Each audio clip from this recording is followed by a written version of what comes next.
a lot of the themes, although unplanned, in this album has to do with parang finding hope, learning to cope with the challenges of this past year, and there's also parang a sense of doing our best with what we have. Like for half of the album, I couldn't really meet with my band physically, so we had to send files to each other, online, and finish the album that way. And sometimes we didn't have a studio to record the drums, so we had to make use of the tools we had at home. Like our drummer used a cardboard, parang corrugated cardboard box as his kick drum. He used the cellophane plastic bag as his shaker for a song that we recorded.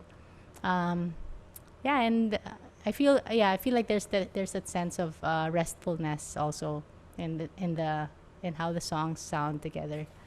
As a songwriter, I've always written from my life experiences or the experiences of people around me. I've never really been one to parang sit down with a theme and then write, with the theme in mind. So it's always just been kung ano lang yung pinagdadaanan ko.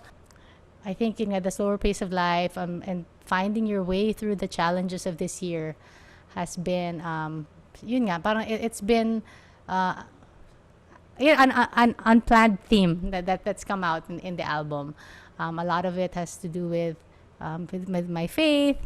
Parang yun, di ba? When you go through challenges like these, you kind of parang things are being shaken, so you can see what's underneath, and you look at where do I find my hope and what's gonna keep me going, things like that. So a lot of those questions have informed the songs that I've written. I mean, music is enjoyable, being creative, right? What takes the joy out of it is the chasing. When you feel like with this creativity you can control things that you're not supposed to be controlling.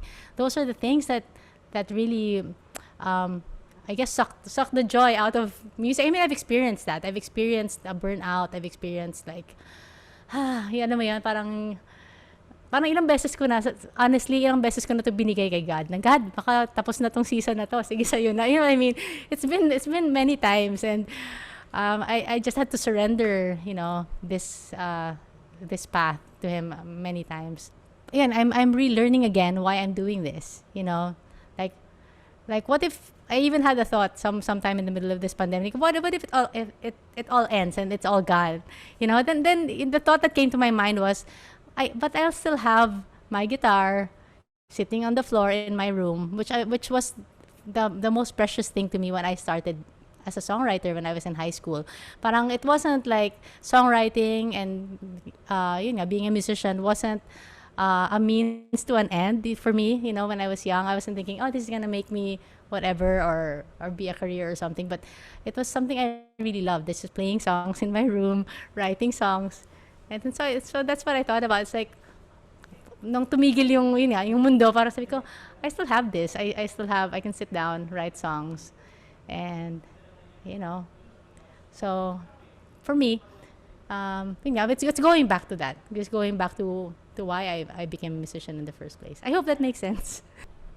But when it comes to young singer-songwriters starting out, I would just think, what would I have said? What would I say to my younger self? Diba? Parang, be faithful with what you have. That's it. Improve as a songwriter. Just always be prepared. Like sometimes you feel like when you're there in your room and writing your songs, recording yourself, you don't know if the door is gonna open, right? Parang kailan ba? Parang ang bagal but yan, someday yung door na yun bubukas. Right? There's gonna be an opportunity. But what's important and what's in your control is whether or not you're ready when that door opens, right? So for me, it's like that. Like when I'm waiting, I just gonna get ready. I keep practicing. Even if I have no gig, I just keep practicing. Because it's hard. Like when, di ba, nangangalawang ka, finally you have a gig and then you can't sing or you can't play guitar because you haven't been practicing. So this year, I've still been practicing almost every day just to prepare. Yeah. So keep writing, be faithful with what you have.